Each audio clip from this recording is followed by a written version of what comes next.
Hi hello నమస్తే welcome to my channel. మీరందరూ ఎలా ఉన్నారు? మేమైతే బాగున్నాము. మేమైతే టీ తాగడానికి 6 ఆ టైంలో నీలో పార్క్ అయితే వచ్చాము. బైక్ అయితే పార్కింగ్ చేసి లోపలికి వెళ్ళాం. ఇవైతే ఫస్ట్ వెళ్తున్నాడు, బిల్ కట్టేది వాడే కదా. ఇక్కడైతే చాలా ఐటమ్స్ అన్నీ ఉన్నాయి, మనకి ఇష్టమైనవి తీసుకోవచ్చు. మేమైతే ఎప్పుడొచ్చినా బ్రెడ్డే తీసుకుంటాము, చాలా మెత్తగా ఉంటుంది. మనకి బయట షాపులలో కొంచెం గట్టిగా ఉంటుంది కదా, ఇక్కడైతే 2-3 డేస్ అయినా మెత్తగానే ఉంటుంది. వీడియోస్ అయితే చూస్తున్నారు కానీ లైక్ చేయట్లేదు, సబ్స్క్రైబ్ చేయట్లేదు. Please friends like and subscribe. వీడైతే చాక్లెట్ కేక్ కావాలంటున్నాడు. ఇదైతే పిజ్జా బేస్, అంటే దాని మీద ఇంకా మనకి ఇష్టం వచ్చినట్టు వేసుకొని కుక్ చేసుకోవడమే. ఇంకా అక్కడ అటు సైడ్ వెళ్ళి చూద్దాం. టీ అయితే తీసుకొచ్చారు మా వాళ్ళు, తాగి చూద్దాం ఎలా ఉంది ఏంటి అని. షుగర్ బ్రౌన్ షుగర్ అనమాట, ఇది న్యాచురల్ బ్రౌన్ షుగర్ వేసి తిప్పుతున్నాము, అంటే కొంచెం తీయగా తాగుతాం మేము. ఇవ తాగుతున్న లాస్ట్ వరకు చూడండి. వాడు ఒక్క రోజు కూడా టీ తాగిందే లేదు, 2 చిప్పులు చేస్తాడు. తర్వాత ఏం చేస్తాడో మీరే చూడండి. వేసాడు, చక్కెర అయితే వేసాడు, ఇంకా అంతే. ఎప్పుడు అలాగే, ఒక్కసారి కూడా తాగిందే లేదు. వెళ్ళడం, 2-3 సిప్పులు చేయడం, పంపాడు. నేను చెప్తూనే ఉంటాను, అయినా పంపిస్తాడు వాడు. మనం తీసుకొచ్చిన వాటికి బిల్ అయితే వేపిద్దాం. అక్కడైతే బిల్ వేయించాం. ఏమేమి తీసుకొచ్చామో చూద్దాం ఒకసారి. ఫస్ట్ అయితే ఫ్రూట్ బన్ అయితే 20 రూపీస్ ఉంది. ఎప్పుడూ అంతే ఉంటుంది. మేము 1 ఇయర్ ఇంకా వెళ్తున్నాం కదా, అంతకంటే అయితే పెరగలేదు. చాలా బాగుంటుంది టేస్ట్ కూడా, అంటే ఎందులో కాంబినేషన్ చేయకుండా మామూలుగానే తినేయచ్చు. వీళ్ళు అలాగే తింటారు పిల్లలు. మిల్క్ బ్రెడ్ అయితే 70 అని ఉంది, కానీ 55 లేదంటే మహా అయితే 60 ఉంటుంది. 70 అయితే ఎప్పుడు లేదు, మ్యాక్సిమం 55 ఉంటుంది. ఇంకొక ఫ్రూట్ బన్, మళ్ళీ ఫ్రూట్ బన్నే. ఎన్ని తీసుకొచ్చామో చూద్దాం ఒకసారి. అయితే 3, total 4 fruit buns, 1 milk bread అన్నమాట.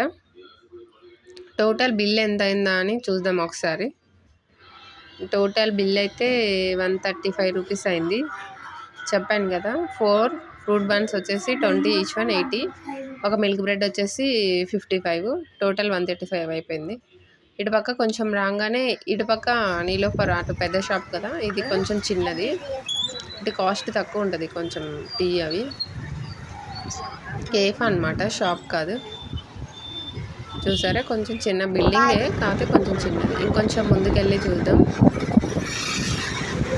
నేను ఇక్కడైతే ఒకటి గమనించానండి, చాలా ఫాస్ట్గా వెళ్తున్నారు. మార్నింగ్ కూడా కొంచెం స్లో వెళ్ళండి, మార్నింగ్ అనే కదా ఎప్పుడైనా, ఎందుకంటే ప్రాణం పోతే తిరిగి రాదు కదా.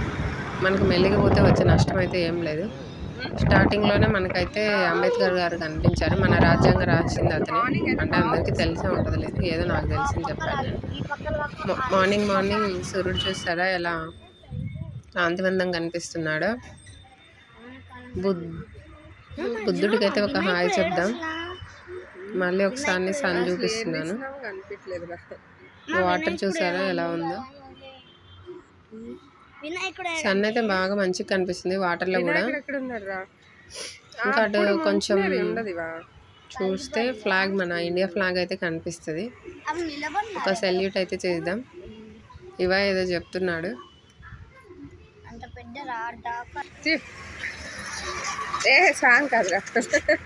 హలో ఫ్రెండ్స్, ఇక్కడ మంచి కార్ వస్తుంది. మార్నింగ్ వాకింగ్ లాగా వచ్చాము. వాకింగ్ బండిలో వచ్చావా? ఆన్లోనే ఉంది, కనిపించలేదు అసలు, ఏడుందో కనిపించలేదు. మన ఇండియా ఫ్లాగ్ అయితే గాలికి రెపరెపలాడుతుంది. మీరు సైలెంట్గా విన్నారంటే గాలి సౌండ్ కూడా మీరు వినొచ్చు. ఇండియా ఫ్లాగ్ అయితే రెపరెపలాడుతూ కనిపిస్తుంది కదా. కొంచెం అటువైపు అయితే వెళ్ళి చూద్దాం మనం, కొంచెం దగ్గరగా. మార్నింగ్ వ్యూ అయితే చాలా బాగుంది. ఇంకా 5కి అలా వచ్చామంటే మనకి సూర్యోదయం కూడా చూడొచ్చు మనము. మేము ఒకసారి అయితే వచ్చాము, అప్పుడైతే వీడియో తీయడానికి అవ్వలేదు. ఫాస్ట్గా వచ్చి ఫాస్ట్గా వెళ్ళిపోయామన్నమాట. ఇప్పుడు తీద్దామంటేమో కొంచెం లేట్ అయిపోయింది రావడానికి. ఇంకా లాంగ్ డిస్టెన్స్లో బుద్ధుడు ఉన్నాడు కదా, అది చూపిస్తున్నాడు ఇవ. ఇంకా వాటర్లో అవి జెండా పట్టుకుంటానని చెప్తుండు. వాటర్లో అయితే ఏవో కనిపిస్తున్నాయంట, అవి చూస్తున్నాడు. చిన్న చిన్నవి ఏవో కనిపిస్తున్నాయి, అలాగే చూస్తూ ఉండిపోయారు. ఇంకా అక్కడక్కడ అయితే ఏవో చిన్న చిన్నవి అవి కనిపిస్తున్నాయి కానీ అవి ఏంటో మనకు తెలియదు. అలాగే కొద్దిసేపు అలా అలా ఆడారు వీళ్ళు. ఇటు పక్క అయితే ఎన్టీఆర్ గార్డెన్స్, ఇటు పక్కేమో హుస్సేన్ సాగర్ ట్యాంక్ బండ్ అంటారు కదా అవే. మంచిగా డెవలప్ అవుతుంది. డెవలప్ అయిన వాటిని మనం కొంచెం నీట్గా ఉంచుకోవాలి. మన ఇల్లు ఒకటే కాదు, కనిపించిన చోట ఎవరన్నా వేసినా పర్వాలేదు చెప్పండి. ఇక్కడైతే వీళ్ళు ఏదో గేమ్ కూడా ఆడారు, అవి టైల్స్ లాగా కనిపిస్తున్నాయి కదా అవంట. వీళ్ళైతే కొద్దిసేపు ఆడుకున్నారు అక్కడే. ఇదైతే జలగా అని నేను అన్నాను, ఇవైతే కాదన్నాడు. మరి ఏంటో మీరే కామెంట్ చేయండి. చూస్తుంటే జలగలాగే అనిపిస్తుంది. ఇంకా కొంచెం ముందుకెళ్ళి చూద్దాం. అటు సైడ్ కనిపిస్తుంది కదా, అది మొత్తం ఎన్టీఆర్ గార్డెన్సే. ఇప్పుడు దూరాన్ని ఇంకా చూపించాను కదా, మళ్ళీ అటు సైడ్ తిప్పుకొని వస్తాం బండి. కొంచెం క్లోజప్లో చూపిద్దాము. ఇంకా సచివాలయం కూడా కొంచెం లోపలికి వెళ్ళి చూద్దాము. మీరు వీడియో అయితే లాస్ట్ వరకు చూడండి. సచివాలయం కొంచెం లోపలికి వెళ్ళి కూడా చూపిస్తాను.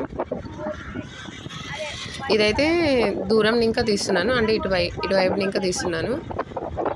సచివాలయం దూరం ఇంకా చూడండి ఎలా కనిపిస్తుందో కదా. అసలు నైట్ టైం చూడాలి, వ్యూ చాలా అద్భుతంగా ఉంటుందండి. మొత్తం లైట్స్ వేస్తారు కదా, చాలా బాగుంటుంది. ఇంకా అలవ్ లేదండి, వర్క్ అయితే జరుగుతుంది లోపల, చిన్న చిన్న వర్క్. మాకెలా తెలుసు అంటే అక్కడ కానిస్టేబుల్ ఉన్నారు, అతను అడిగాము. తెలంగాణ రాష్ట్ర సచివాలయం డాక్టర్ బిఆర్ అంబేద్కర్ గారు రాసింది. ఇటు పక్క అయితే జ్యోతి, తెలంగాణ అమరవీరుల జ్యోతి అన్నమాట. అసలు మీరు అటు పక్క వెళ్ళి చూస్తే ఇటు పక్క సచివాలయము మొత్తం కనిపిస్తుంది. ఆ జ్యోతిలో కింద స్టీల్ అన్నమాట అదంతా. సచివాలయం లోపల ఇంకా చూడండి, చాలా అందంగా ఉంది కదా. ఇలా అయితే కొంచెం లోపలికి వెళ్ళాలి. ఇంకా లోపలికి వెళ్ళడానికి అయితే అలవ్ లేదు మనకి, అంతవరకే వెళ్ళమన్నారు. లోపల వర్క్ అవుతుందన్నమాట. ఇదైతే ఎన్టీఆర్ గార్డెన్ క్లోజ్గా చూపిస్తానన్నా కదా, ఇదే క్లోజ్గా. అంటే లోపలికి వెళ్ళలేదు, మార్నింగ్ ఊరికి అలా రైడ్ అని వెళ్ళాము మేము. మంచిగానే ఉంది కదా చూడడానికి. ఇప్పుడు అంబేద్కర్ గారు దూరాన్ని ఇంకా చూపించాను కదా, ఇప్పుడు దగ్గర ఇంకా మనకైతే బాగా కనిపిస్తుంది. ఇంకొంచెం ముందుకు వెళ్తే ఇక్కడ ఒక స్టాచ్యూ ఉంది, అదేంటో నాకు తెలీదు. ఇక్కడ వాటర్ ఇవన్నీ చూడడానికి అసలు మార్నింగ్ వ్యూ చాలా బాగుంటుంది. ఇంకా నైట్ వ్యూ బాగుంటుంది కానీ మనం ఆ ట్రాఫిక్లో అలా వెళ్ళలేము. మార్నింగ్ అయితే ట్రాఫిక్ కొంచెం తక్కువ ఉంటుంది, అసలు మ్యాక్సిమం ఉండదు 5కి అలా వెళ్తే. నైట్ అయితే ఆ ట్రాఫిక్లోనే సరిపోయింది మనకి వ్యూ చూసుకోవడమేమో, కానీ ఆగి ఆగి వెళ్ళాలి చూడడానికి. ఇది హైదరాబాద్ అని ఇలా గ్రాస్తో రాశారు, చాలా బాగుంది కదా. నమస్తే హైదరాబాద్. ఇవైతే చిన్న పూరీలు, ప్లేట్కి వచ్చేసి 10, ప్లేట్ వచ్చేసి